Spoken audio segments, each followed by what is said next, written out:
So hello dear students, welcome to the Jecentric. और अभी तक हम लोग कंस्ट्रक्शन डिटेल में किस मटेरियल तक पहुंचे थे? कोर मटेरियल हम लोगों ने इजाद किया था और कोर मटेरियल हम लोग सीआरजीओस बनाया था। हम लोगों ने एक कास्ट आयरन से सीआरजीओ तक की हम लोगों ने यात्रा कर ली है और उसके बाद हम लोगों ने देखा था किस तरह से Faraday law of electromagnetic induction proof किया था। अब हम लोग चलिए देखते हैं कि गेट पॉइंट ऑफ व्यू से ट्रांसफार्मर का कंस्ट्रक्शन भी उतना ही इंपॉर्टेंट है।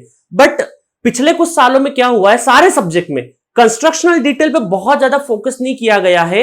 ऑपरेशनल डिटेल पे ज्यादा क्वेश्चंस आते हैं। आपके कोई भी सब्जेक्ट उठा के देख लीजिए आप, ऑपरेशनल डिटेल जहां पे आपका एक सब कुछ डिवाइस बना हुआ है, इनपुट दीजिए और आउटपुट आपको फाइंड आउट करना है। कंस्ट्रक्शन डिटेल को बहुत ज्यादा तवज्जो दी नहीं गई है।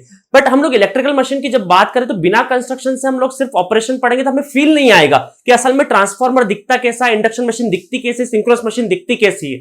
तो हम चाहेंगे कि कंस्ट्रक्शन पढ़े बट उतना ज्यादा पीएचडी नहीं करेंगे हम लोग कंस्ट्रक्शन पे, सिर्फ उतना पढ़ेंगे जितना हमारी रिक्वायरमेंट है, जितना हमारे लिए काम का है, जितना हमारी इमेजिनेशन करने में हमें दूसरे कॉन्सेप्ट पढ़ने में हेल्प हो जाए उतना हम पढ़ेंगे, उससे ज्यादा नहीं पढ़ेंगे। तो चलिए आपके सामने आज मैं लेके आया हूं ट्रांसफार्मर का ब्रीफ डायग्राम।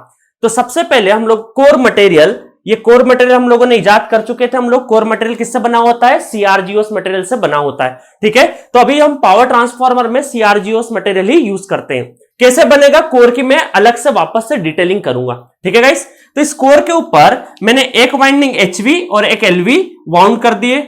इस सेंस ऑफ वाइंडिंग को भी मैं आगे चल के बताऊंगा किस तरह से सेंस ऑफ वाइंडिंग होता है। ऐसा नहीं कि अपनी मर्जी आए वैसा कर दिया हमने। ठीक है, तो यहां पर एचवी और एलवी, सपोज ये हाई वोल्टेज और ये लो वोल्टेज वाइंडिंग को मैंने रैपअप कर दिया और उसके बाद एक बड़े से टैंक में इसको मैंने डिप कर दिया।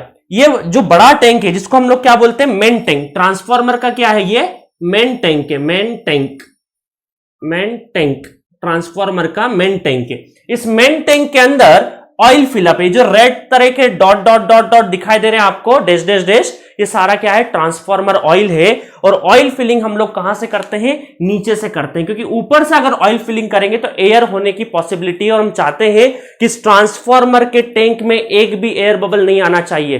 ठीक है, क्योंकि पर्पस, ये जो ट्रांसफार्मर ऑयल है इसका पर्पस क्या है? एक तो कूलिंग प्रोवाइड करवाना और दूसरा इंसुलेशन। इन वाइंडिंग्स के बीच में जितना ज्यादा अच्छा इंसुलेशन बना रहेगा, इलेक्ट्रिकल आइसोलेशन है, इन दोनों के बीच में कोई भी फिजिकल कनेक्शन नहीं है, कोई भी इलेक्ट्रिकल कनेक्शन नहीं है, दोनों आइसोलेटेड कॉइल से। ठीक है, और इस ऑयल को हम लोगों ने कूल करने के लिए, जब हम लोगों ने सरकार राज मूवी आई थी तो उसमें अमिताभ बच्चन ने देखा होगा, आपने पोस्टर जो देखा होगा उसमें वो कप और प्लेट में चाय पीते हैं। प्लेट में क्यों चाय लेते हैं? क्योंकि सरफेस एरिया बढ़ जाता है। किसी भी लिक्विड को अगर मुझे ठंडा करना है जल्दी से तो उसका सरफेस एरिया बढ़ा दो। तो सेम कॉन्सेप्ट हम लोग कहां लगाते हैं? ऐसा नहीं है कि अमिताभ बच्चन की फिल्म के बाद लगाया हमने, that is the property of fluid. तो हम लोगों ने देखा कि ये जो फिन्स है, ये साइड में हम लोगों ने क्या करा, इस ऑयल को ज्यादा सरफेस एरिया से फ्लो करवाना है तो ट्रांसफार्मर के आसपास एक हम लोगों ने फिन्स दे दी। ये मैंने 2 ही बनाई है, हो सकता है 3, 4, 5 भी मिले। आपके घर के आसपास जो भी ट्रांसफार्मर होगा उसके पास में देखिएगा कुछ इस तरह से रेक्टेंगुलर डिजाइन होगा।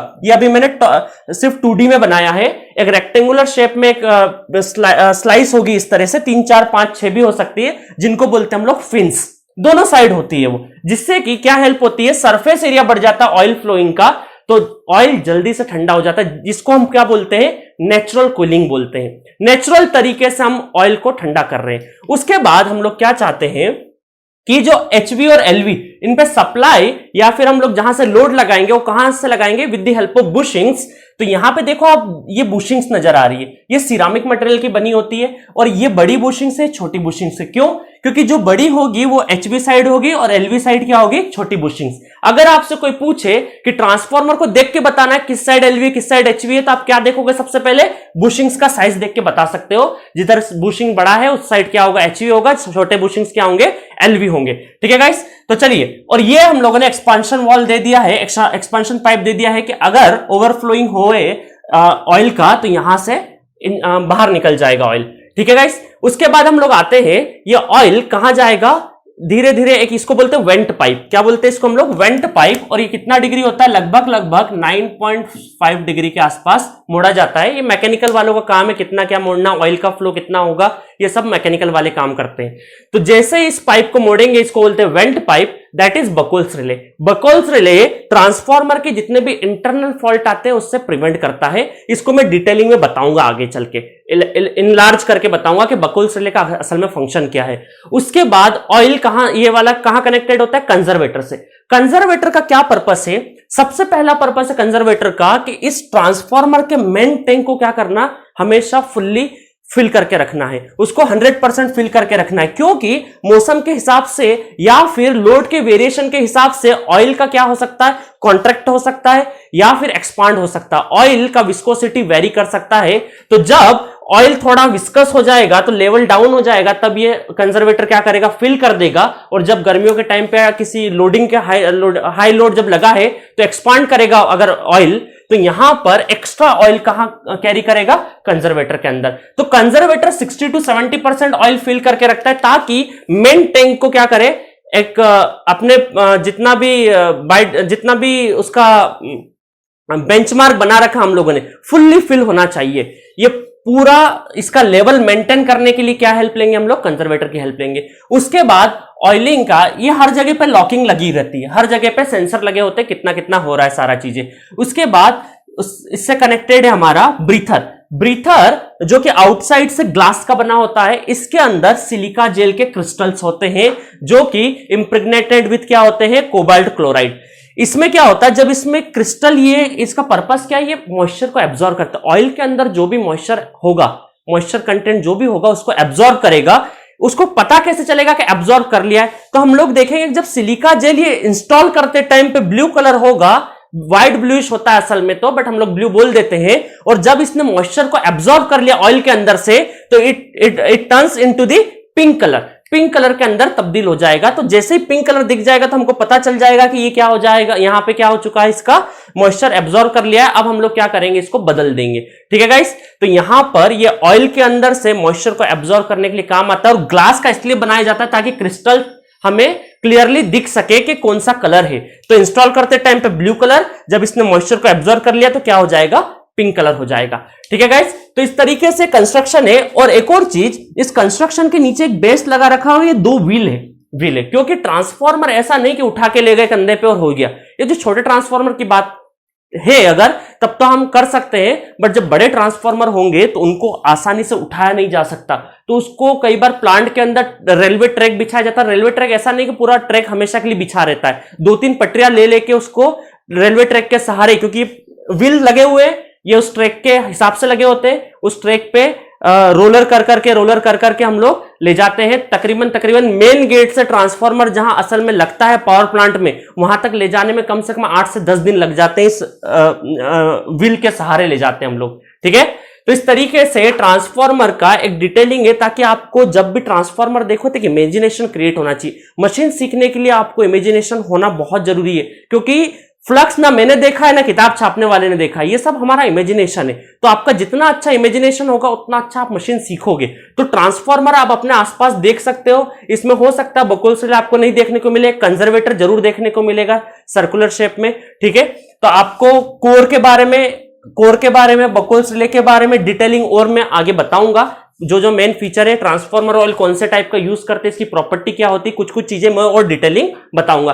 तो इस तरीके से आपका डायग्राम है, जिसमें एक मेन टैंक, एक conservator, fins, bushings, relay, Buchholz relay जिसको बोलते हैं हम लोग, और सिलिका जेल जिसको हम लोग ब्रीथर बोलते हैं। ठीक है गाइस, तो इस तरीके से कंस्ट्रक्शन का डिटेलिंग होता है कंप्लीट आपका। कोर की एक्स्ट्रा डिटेलिंग और सारी चीजें मैं अभी आने वाले लेक्चर्स में बताऊंगा। चलिए गाइस, आई होप आपको मजा आया होगा इस डायग्राम को देख के कि कैसे ट्रांसफार्मर वर्क करता है। ठीक है गाइस, ये हमेशा ऑयल के अंदर डिप्ड रहता है, ये CRGO का बना हुआ मटेरियल है। ठीक है, चलो मिलते हैं नेक्स्ट लेक्चर में और डिटेलिंग के साथ। सो ट्रांसफार्मर के कंस्ट्रक्शन पढ़ने के बाद अब हम आते हैं उसके जो भी कंस्ट्रक्शन में यूज होने वाले मेन कंपोनेंट है उनके बारे में थोड़ा ब्रीफ आइडिया और ले लेते हैं हम लोग। तो चलिए देखते हैं। Number 1, core. हम लोगों ने देखा था कि ट्रांसफार्मर के कंस्ट्रक्शन में कोर के ऊपर क्या किया था, हम लोगों ने वाइंडिंग रैपअप की थी। कोर कैसा होना चाहिए, कोर क्या करता है, ट्रांसफार्मर के अंदर दोनों वाइंडिंग्स के बीच में एक मैग्नेटिक पाथ प्रोवाइड करता है, जिसकी वजह से म्यूचुअल फ्लक्स ज्यादा से ज्यादा हो और लीकेज कम से कम हो। इस वजह से कोर मटेरियल के ऊपर हम लोगों ने काफी एनालिसिस किया। हम लोगों ने कास्ट आयरन से लगाकर पहुंचते हम लोग CRGOs तक पहुंचे थे। उसके बाद देख लीजिए कोर क्या होता है, magnetic core of a transformer.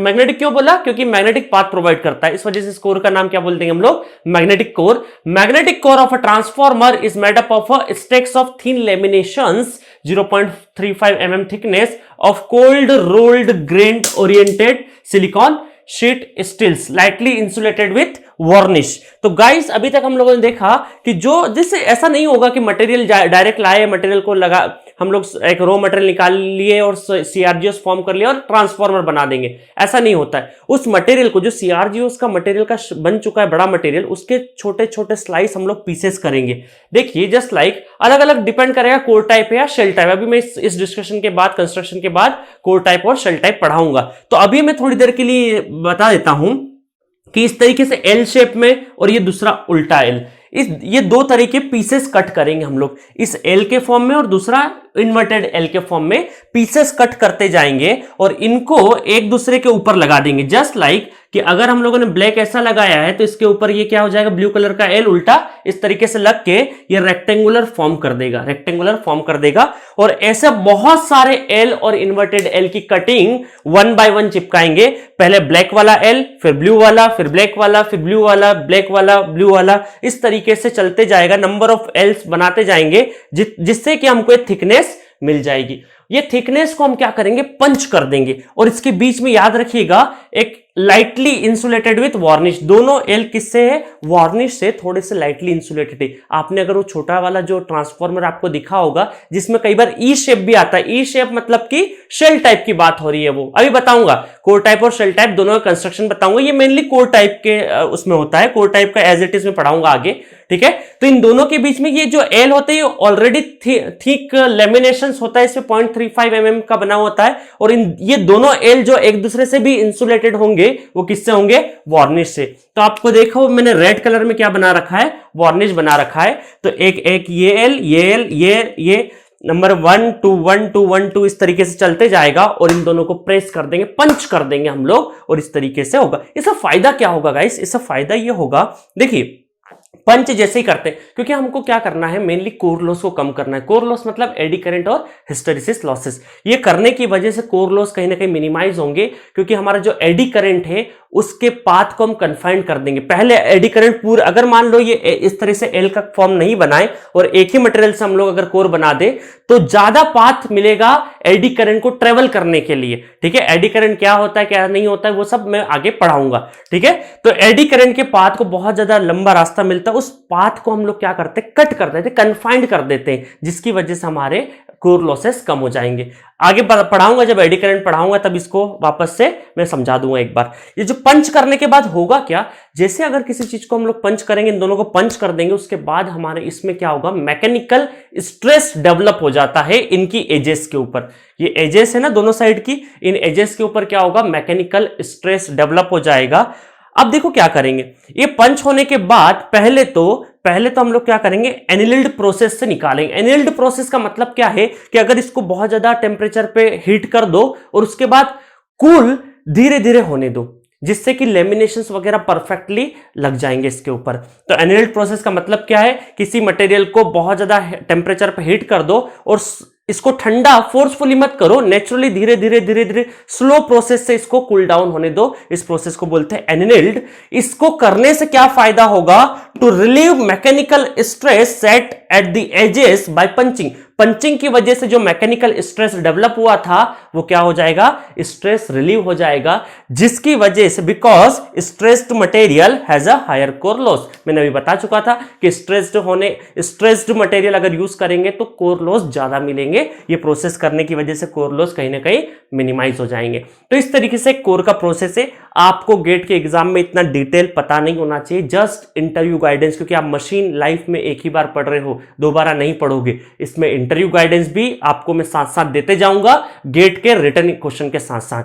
तो इस तरह से कोर का मैं बहुत ज्यादा डिटेल में नहीं जा रहा हूं, कोर इतना डिटेल में जा रहा हूं जिसकी वजह से आपको एक ब्रीफ आइडिया भी हो जाए, ताकि आप इंटरव्यू में जब जाओ तो आप ब्लाइंडली नहीं रहो, सिर्फ ट्रांसफार्मर का ईएमएफ इक्वेशन या वोल्टेज रेगुलेशन नहीं निकालते आना चाहिए, इससे भी ज्यादा की कहानी आपको पता होना चाहिए। चलिए गाइस, तो ये कोर के बाद हम लोग आएंगे, सेकेंड कंस्ट्रक्शन का बड़ा फीचर है हमारा वाइंडिंग्स। तो वाइंडिंग्स कौन सा टाइप की होती है? दो टाइप की वाइंडिंग होती है, डिस्ट्रीब्यूटेड टाइप की और कॉन्सेंट्रेटेड टाइप की। डिस्ट्रीब्यूटेड का मतलब है कि 120 डिग्री क्या हो, स्पेस डिस्प्लेस्ड हो, जो कि हम बाद में पढ़ेंगे रोटेटिंग मशीन में। कॉन्सेंट्रेटेड वाइंडिंग में ऐसा नहीं है कि वाइंडिंग्स को आपको स्पेस में प्लेसिंग करनी पड़े। इसका मतलब ये पेन लीजिए, इसके ऊपर एक के बाद एक के बाद एक के बाद टर्न लगा दीजिए, that is type of concentrated type. ठीक है, mainly made up of copper या फिर ज्यादातर हम लोग एल्यूमिनियम स्ट्रैंड्स भी ले सकते हैं, बट मेनली हम लोग कॉपर ही यूज करते हैं वाइंडिंग में। और दूसरा है एचवी या एलवी टाइप की वाइंडिंग हो सकती है, डिपेंडिंग ऑन द सिचुएशन। ये अगर दो पेन है, इस साइड एचवी है, इस साइड एलवी है, तो नंबर ऑफ टर्न्स उसके हिसाब से हो जाएंगे। तो एलवी टाइप की वाइंडिंग भी बोल सकते हैं और एचवी टाइप की वाइंडिंग भी हम लोग बोल सकते हैं। ठीक है गाइस, प्राइमरी और सेकेंडरी बोलने से हम थोड़ा सा बचते हैं। एक्चुअली प्राइमरी और सेकेंडरी का मतलब है प्राइमरी वो वाइंडिंग जिसपे सप्लाई दे रहे हो वो प्राइमरी बन जा रही है, तो इसका मतलब सप्लाई अगर इधर दे रही है ये प्राइमरी हो जाएगी। बट एलवीएचवी कभी भी चेंज नहीं होंगे, क्योंकि नंबर ऑफ टन्स तो हमने क्या कर दिए, पहले से कर दिए। बट सप्लाई हम लोग कभी भी दे सकते हैं, बनने के बाद सप्लाई मान लो इधर से चेंज कर दिया, ये प्राइमरी बन गया या सेकेंडरी बन गया। इसलिए आगे चल के प्राइमरी सेकेंडरी बोलने से ज्यादा अच्छा हम क्या बोलेंगे, एचवी और एलवी। ठीक है गाइस, तो एचवी और एलवी टाइप की वाइंडिंग यूज करते हैं। नेक्स्ट कंपोनेंट और इंपॉर्टेंट कंपोनेंट है ट्रांसफार्मर ऑयल। इसका पर्पस आप जानिए, काफी एग्जाम्स में से पर्पस के बारे में पूछते हैं। तो ट्रांसफार्मर ऑयल क्या करता है, प्रोवाइड्स इंसुलेशन एंड कूलिंग। दो चीजें करता है, इंसुलेशन एंड कूलिंग। कूलिंग का मतलब ट्रांसफार्मर का ओवरऑल टेम्परेचर होगा उसको थोड़ा सा ठंडा रखता है। जस्ट लाइक हम लोग अगर बाइक वगैरह की बात करें तो हम लोग ऑयल क्यों चेंज करते हैं, सर्विसिंग के टाइम पे हम लोग ऑयल चेंज करवाते हैं, इंजन ऑयल, ताकि इंजन गर्म नहीं हो। गर्म तो होगा बट ओवर हीटिंग नहीं हो। तो ट्रांसफार्मर भी गर्म तो होगा अंदर, बट उतना ज्यादा गर्म नहीं होगा, थोड़ा सा उसका टेम्परेचर कूल कर पाएगा ये ऑयल। तो ऑयल का पहला पर्पस क्या है, कूलिंग, और दूसरा इंसुलेशन। दोनों जो हम लोगों ने डिप कोर को जो डिप कर रखा ऑयल के अंदर, तो ये जो एलवी और एचवी वाइंडिंग के बीच में क्या है, इंसुलेशन होना चाहिए। तो ये इंसुलेशन एक्स्ट्रा इंसुलेशन प्रोवाइड करता है ट्रांसफार्मर ऑयल। वैसे तो दूर दूर रख देंगे तो भी इंसुलेशन है ही सही, बट अगर ऑयल के अंदर डिप कर दिया तो और इंसुलेशन अच्छा हो जाएगा। ठीक है, नेक्स्ट, ये ऑयल किससे बना होता है, तो it is obtained by fractional distillation of crude petroleum. Crude petroleum के फ्रैक्शनल डिस्टिलेशन के बाद ही सारे हमारे ऑयल्स बनते, चाहे पेट्रोल की बात करें, चाहे डीजल की बात करें, चाहे केरोसिन की बात करें। तो ट्रांसफार्मर ऑयल भी उसी प्रोसेस का एक हिस्सा है। मेनली इनहेबिटेड ऑयल या फिर सिंथेटिक ऑयल्स यूज करते हैं हम लोग, एस्केराइड पायरोकॉल भी कभी कभी यूज करते हैं। ठीक है, प्रॉपर्टी क्या होना चाहिए ऑयल का, ऑलरेडी हमको पता है कि हाई डाइलेक्ट्रिक स्ट्रेंथ होना चाहिए, लो विस्कोसिटी, विस्कोसिटी बहुत हाई नहीं होना चाहिए, लो विस्कोसिटी होना चाहिए, गुड रेजिस्टेंस होना चाहिए, हाई फ्लैश पॉइंट और फायरिंग पॉइंट आपने अपने केमिस्ट्री में टॉपिक में पढ़ा होगा, या नहीं भी पढ़ा हो तो रेडवुड एक्सपेरिमेंट होता है जिससे हम लोग फ्लैश पॉइंट और फायरिंग पॉइंट चेक करते हैं। तो ये हाई फ्लैश पॉइंट होना चाहिए। मतलब फ्लैशिंग का मतलब क्या है कि ज्यादा से ज्यादा टेम्परेचर के बाद ही ये फ्लैश करना चाहिए। ठीक है, और उसके बाद फ्लैशिंग के बाद क्या हो जाता है, फायर पॉइंट आ जाता है। और फ्री फ्रॉम क्या होना चाहिए, स्लजेस वगैरह हम लोगों ने पढ़ी है कि वाटर वगैरह, जो हम लोग देसी भाषा में हम बोलते हैं कि पानी की वजह से कंजी जो जम जाती है ना, ग्रीन, तो वो that is one type of sludges. तो यहां पे ऑयल में क्या होना चाहिए, स्लजेस नहीं होना चाहिए। ठीक है, और मॉइस्चर रिपेलेंट होना चाहिए, मॉइस्चर बिल्कुल नहीं आना चाहिए। मॉइस्चर के लिए पूरा हम लोगों ने क्या कर रखा है, सिलिका जेल वगैरह मॉइस्चर एब्जॉर्बर भी लगा रखा है, बट फिर भी ऑयल के अंदर मॉइस्चर रिपेलेंट प्रॉपर्टी होना चाहिए। तो कुछ प्रॉपर्टी है, ये गेट एग्जामिनेशन तो नहीं, but other than GATE examination ये प्रॉपर्टी बहुत काम की है। कई बार 4 ऑप्शंस होते हैं और हम लोग नहीं लगा पाते हैं। तो ये प्रॉपर्टी आपको जो भी ईएससी प्री का और गेट के कुछ 1 नंबर वाले मार्क्स में इंपॉर्टेंट है। चलिए, इससे ज्यादा ट्रांसफार्मर ऑयल की और आवश्यकता आपको नहीं है। चलिए गाइस, नेक्स्ट चलते हैं हम लोग। नेक्स्ट हम लोगों ने कंजर्वेटर पढ़ा था। कंजर्वेटर की डिटेल आपको जानना नहीं है, आपको मैं ऑलरेडी बता चुका हूं कि कंजर्वेटर क्या करता है, 60 to 70% फिल करते हैं। इसका मेन पर्पस क्या है, ट्रांसफार्मर के मेन टैंक को फिल रखना। ठीक है, उसके अंदर ऑयल की कमी नहीं हो जाना। ब्रीथर, अगेन ब्रीथर हम लोग पढ़ चुके हैं, दैट इज सिलिका जेल। इसके अंदर पूरा सब कुछ था, मैंने एक्सप्लेन कर ही दिया था। उसके बाद बकुल्स रिले में अभी इसके बाद आपको पढ़ाऊंगा, बकुल्स रिले डिटेल में थोड़ा सा, है ना। कोर टाइप शेल टाइप पढ़ाना है और बकुल्स रिले पढ़ाना है, ये वही पढ़ाऊंगा, ये इंपॉर्टेंट है। ठीक है, बुशिंग्स फिर से हमको पढ़ने की जरूरत नहीं है, ऑलरेडी मैं बुशिंग्स के बारे में क्या बता चुका हूं कि बुशिंग्स क्या करते हैं, हमें कि जो ट्रांसफार्मर के कोर पे जो इलेक्ट्रिकल कनेक्शन दे रखे उन कनेक्शंस को बाहर लाने के लिए काम आता है। ये बेसिकली काई से बना होता है, सिरामिक मटेरियल से बना, पोर्सलिन या फिर सिरामिक मटेरियल से बना होता है। एचवी साइड में बहुत ज्यादा सिरामिक यूज होगा, एलवी साइड में थोड़ा कम यूज होगा। क्यों? क्योंकि इंसुलेशन या सिरामिक की प्रॉपर्टी किस पे डिपेंड करती है? वोल्टेज लेवल पे डिपेंड करती है। तो जिस साइड वोल्टेज ज्यादा डेवलप होगा वहां सिरामिक्स या बुशिंग्स का साइज क्या होगा? बड़ा होगा।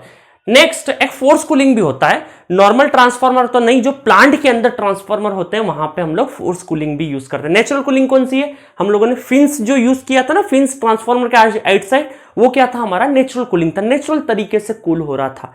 ठीक है, एटमॉस्फेरिक जो कूलनेस है उसको यूज करके हम लोग उस फिंस में एक्स्ट्रा हम लोगों ने सरफेस एरिया दे दिया था, जिसकी वजह से नेचुरल कूलिंग हो रहा था। एक फोर्स कूलिंग होता है। फोर्स कूलिंग में ये होता है कि कुछ टेम्परेचर सेंसर लगे होते हैं, वो टेम्परेचर सेंसर के साथ साथ क्या कनेक्ट होता है? फैन कनेक्ट होता है नीचे की साइड में। अगर आप पावर प्लांट में विजिट करे होंगे तो आपने देखे होंगे वो फैन कैसे ऑपरेट होंगे? ऑटोमेटिक ऑपरेट होंगे। एक टेम्परेचर सेंसर लगा दिया हम लोगों ने, एक प्री डिफाइन बता दिया कि मान लो 70 डिग्री टेम्परेचर या 100 डिग्री टेम्परेचर अगर क्रॉस कर जाए तो ये फैन ऑटोमेटिक ऑपरेट हो जाना चाहिए। तो टेम्परेचर सेंसर इंडिकेट करता है कि फैन को चालू रखना है या बंद करना है। ठीक है, गर्मियों के टाइम पे ज्यादातर चालू रहता है, ठंडियों के टाइम पे कभी कभी फैन बंद भी हो सकता है। तो दैट इज फोर्स्ड कूलिंग। और ये ऑयल की वजह से जो था हमारा, ये क्या था? Natural cooling. ऑयल की वजह से ऑयल एक तो कूल कर ही रहा था, बट फिंस देके हम लोगों ने क्या कर दिया था? That is natural cooling.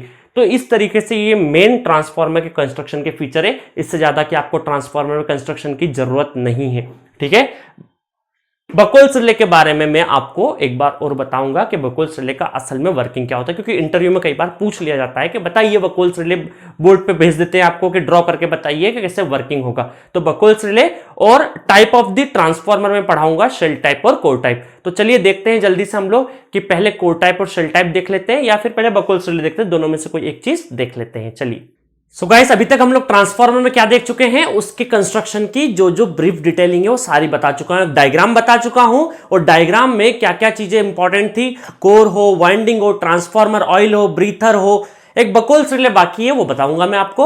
उससे पहले मैं आपको बताऊंगा कि कोर जो हम लोगों ने पढ़ा था, जिसका मटेरियल कौन सा यूज हो रहा था? सीआरजीओस मटेरियल का यूज कर रहे थे हम लोग कोर। और वो बनाने के लिए हम लोगों ने एक हिस्टैरिसीस कर्व भी देखा था, सीआरजीओस तक कैसे आए हम लोग, वो सारी हम लोगों ने ट्रेवलिंग देखी कि कैसे कास्ट आयरन से हम लोग धीरे धीरे मिक्सिंग करते करते करते करते हम लोग सीआरजीओस तक पहुंचे थे। अगर गाइस मैं आपसे बोलूं कंस्ट्रक्शन फीचर में एक चीज और, कि कोर का मटेरियल तो आपको पता है कि high permeable material, that is called cold rolled grain oriented sheet steel या सीआरजीओस, जिसको शॉर्ट फॉर्म में बोलते हैं।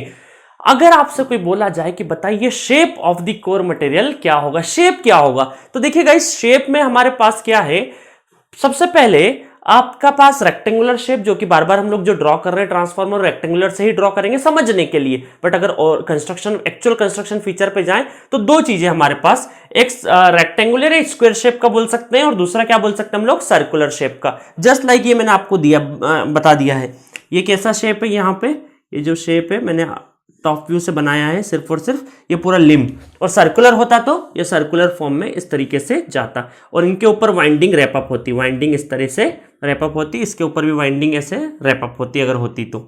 ठीक है, अगर मैं बात करूं कि दोनों मटेरियल से, एक स्क्वायर भी हमारे पास पॉसिबिलिटी है और दूसरा किससे बना सकते हैं हम लोग? सर्कुलर से बना सकते हैं। स्क्वायर या रेक्टेंगुलर, अगर मान लीजिए तो फर्ज कीजिए कि मैं अगर दोनों का वॉल्यूम ऑफ आयरन सेम ले लूं, मतलब सेम आयरन मटेरियल ले लूं और वॉल्यूम सब आयरन का जो है दोनों के लिए सेम ले लूं, तो मुझे लिस्ट कॉपर जो मिलेगा वो काय में मिलेगा? सर्कुलर में। क्योंकि पैरीमीटर क्या है? सर्कुलर शेप का जो पैरीमीटर है, पैरीमीटर जो है वो है list in circular shape, list in circular. Circular outer perimeter क्या है? इसका कम होने की वजह से यहां पर क्या होगा? लेस कॉपर यूज होगा, लेस कॉपर यूज्ड। ठीक है, अगर मैं सर्कुलर शेप अगर उठाता हूं, उससे डिजाइन करता हूं कोर, तो इसके ऊपर जो पेरिफेरल में जो इसके पेरीमीटर के ऊपर वाइंडिंग रैपअप होगी, उसके लिए जितना मटेरियल यूज चाहिए मुझे, जो भी मटेरियल कॉपर का मटेरियल है वो क्या है? कम लगेगा, क्योंकि इसका पेरीमीटर कम है। गाइस ध्यान से सुनना, इन दोनों का क्या है, मैं कब कंपैरिजन कर रहा हूं? जब इन दोनों का वॉल्यूम से, आयरन मटेरियल सेम यूज हो रहा है और सेम वॉल्यूम है और same amount of iron use हो रहा है, तब की बात कर रहा हूं। ठीक है, बट दिक्कत एक और चीज की होगी कि कोर को हम लोग डायरेक्टली ऐसे तो यूज नहीं करेंगे, बीच बीच में क्या करेंगे, लेमिनेशंस भी देंगे, बीच बीच में क्या करेंगे, लेमिनेशंस, कट डाउन करके लेमिनेशंस भी देना पड़ेंगे, यहां पर भी लेमिनेशंस देना पड़ेंगे मुझे, यहां पर भी लेमिनेशंस देना पड़ेंगे। तो अब देखो यहां एक साइज की लेमिनेटिंग स्ट्रिप्स ही पूरे में काम आएगी, बट यहां पर क्या होगा, लेमिनेटिंग स्ट्रिप्स जो होगी बार बार उसका साइज क्या होते जाएगा, बदलते जाएगा। इस वजह से इसका कंस्ट्रक्शन थोड़ा सा डिफिकल्ट हो जाएगा। इस वजह से हम क्या करेंगे कि इसमें देखो, इसमें क्या लेमिनेटिंग स्ट्रिप्स का एक फायदा है और इसमें क्या नुकसान है हमारा, एक क्या फायदा है इसमें, कॉपर यूज कम हो रहा है। इसमें एक और नुकसान है इस वाले में, क्योंकि जो ये हमारे शार्प कॉर्नर होंगे ना, ये शार्प कॉर्नर, ये हमारे मटेरियल को वाइंडिंग्स वगैरह या लेमिनेशंस करना थोड़ा डिफिकल्ट हो जाता है शार्प कॉर्नर की वजह से। इस वजह से हम क्या करते हैं, इन दोनों की प्रॉपर्टी का, क्योंकि इसमें क्या है, एक प्रॉपर्टी क्या है कि लेमिनेटिंग स्ट्रिप्स क्या है, सेम साइज की यूज हो रही है। इसमें क्या डिसएडवांटेज है कि लेमिनेटिंग स्ट्रिप्स का जो साइज है वो क्या है, बार बार बदल रहा है। एक फायदा इसमें क्या है, इसमें है कॉपर अमाउंट क्या है, लेस कॉपर यूज हो रहा है, इसमें कॉपर ज्यादा लगेगा। तो दोनों के क्या है, कुछ डिसएडवांटेज है, कुछ एडवांटेज है। हम लोगों ने क्या करा, बड़ी आसानी से, बड़ी चालाकी से हम लोगों ने क्या करा, दोनों को मिक्स कर देते। एक काम करते, दोनों को जब मैं प्लस कर दूं, इन दोनों को मिला दूं, तो मेरे पास कुछ इस तरीके से आएगा, जिसको बोलते हैं टू स्टेप्ड कोर, या फिर इसका फेमस नेम क्या है, क्रूसीफॉर्म। इसमें क्या होता है, देखिए इस तरह से हम लोग स्लाइस, ये रेक्टेंगुलर स्लाइस हो गई हमारी, और साथ में ये स्लाइस इस तरीके से डिजाइन होती है कि सर्कुलर शेप ले ले इसका, ये क्या ले ले, सर्कुलर शेप ले ले, कि बड़ा फिर छोटा फिर छोटा छोटा, जैसे कि इस तरीके से बड़ा हो गया, फिर छोटा फिर छोटा फिर छोटा फिर छोटा, इस तरीके से एक ये सर्कुलर में जाता जाए, ये सर्कुलर शेप बनाता जाए। ठीक है गाइस, इससे फायदा क्या होगा, अभी देखो टू स्टेप्ड कोर बोलते हैं हम लोग, हो सकता है थ्री स्टेप्ड, फोर स्टेप्ड भी हो सकता है, पॉसिबिलिटी हो सकती है, बट टू स्टेप्ड कोर को हमारा जो फेमस नाम है इसका है क्रूसीफॉर्म। देखो इसमें क्या होता है, एक सेंट्रल में हम लोगों ने लगा दिया, सेंट्रल रेक्टेंगुलर स्लाइस लगा दी, उसके बाद में एक लेमिनेशन लगाया। ये रेड कलर के क्या दिख रहे हैं, ये सारे के सारे लेमिनेशन है, जिसका साइज कितना है 0.4 mm, और ये जो रेक्टेंगुलर से इसके साइज कितने हैं 4 mm। ठीक है, तो यहां पर ये वाले का एरिया जो होगा A1, इसका फिर A2, फिर इसका A3, फिर इसके साइड वाला भी ये A2 क्या रहेंगे, आइडेंटिकल, फिर इस वाली पोजीशन पे क्या रहेंगे, A3 आइडेंटिकल। मतलब सेंट्रल में जो एक है A1 एरिया, उसके बाजू इधर इधर इधर इधर जो उसके आसपास के जितने हैं तो बैलेंसिंग करते हुए एरिया जाएंगे। इस वजह से क्या होगा, बैलेंसिंग भी अच्छी रहेगी। ठीक है गाइस, तो ये कुछ इस तरह से मैंने शेप बताया है कि ये यहाँ पे जो गैपिंग है, तो ये इधर से आने वाला यहाँ पे क्या हो जाएगा, अटैच हो जाएगा, और इस तरीके से ये एक लिम्ब बनता है। ऐसा नहीं कि डायरेक्टली गए और लिम्ब लगा दिया हम लोगों ने। ठीक है, इसको कट डाउन करके तो आज से आपको क्या याद रखने का काम की चीज क्या है यहां से, कि शेप ऑफ द कोर क्या होना चाहिए ट्रांसफार्मर का, क्रूसीफॉर्म, या टू स्टेप्ड कोर भी बोल सकते हैं। देखो गाइस, अब इसमें हुआ क्या, इसमें अगर मैं एक्चुअल एरिया की बात करूं, एक्चुअल एरिया क्या होगा कोर का, लेमिनेशंस वगैरह तो काम आएंगे नहीं। ये लेमिनेशंस क्यों कर रहे हैं, to prevent eddy current, to prevent eddy current, eddy current से बचने के लिए। एडी करंट को हमको क्या करना है, मिनिमम करना है। ठीक है, कैसे मिनिमम करते हैं वो आगे देखेंगे हम लोग। अब देखिएगा यहां पे अगर मैं एक्चुअल एरिया की बात करूं तो एक्चुअल एरिया क्या हो जाएगा, A1 प्लस क्या बोल सकते हैं हम लोग, 2 times of A2 plus A3। ठीक है, 2 टाइम्स, 2 A2 है 2 A3 है, तो मैं लिख सकता हूं 2 times of A2 plus A3।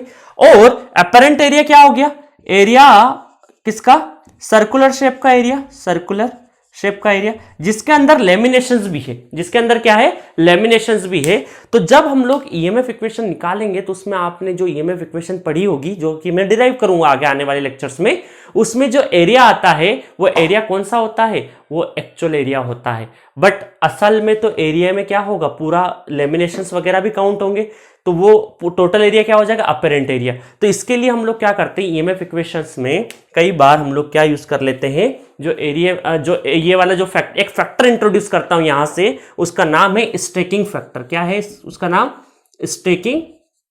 Staking factor. इसका एक और नाम बोल सकते हैं हम लोग, इसका एक और नाम बोल सकते हैं laminating factor, laminating factor, laminating factor, जो कि क्या होता है, actual area upon apparent area, apparent area. ठीक है, apparent area, actual area upon apparent area. तो मुझे पता है अपेरेंट एरिया क्या होगा, ज्यादा होगा, तो ये हमेशा ये जो फैक्टर है लगभग 0.7 to 0.9 हो सकता है।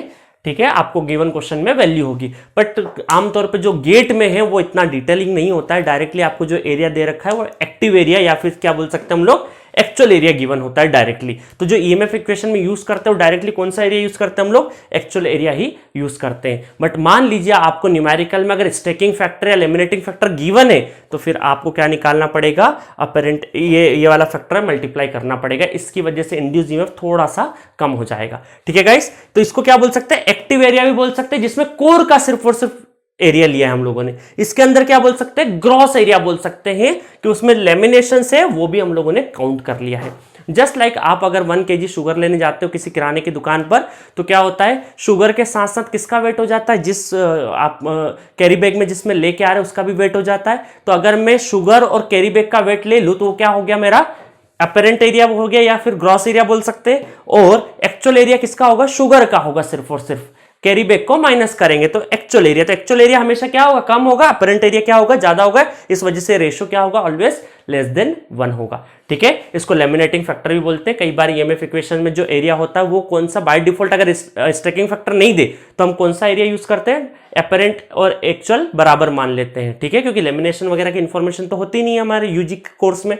तो अगर गिवन हो स्टैकिंग फैक्टर तो स्टैकिंग फैक्टर का मल्टीप्लाई करेंगे। मैं आगे चल के क्वेश्चन जरूर करवा दूंगा आपको।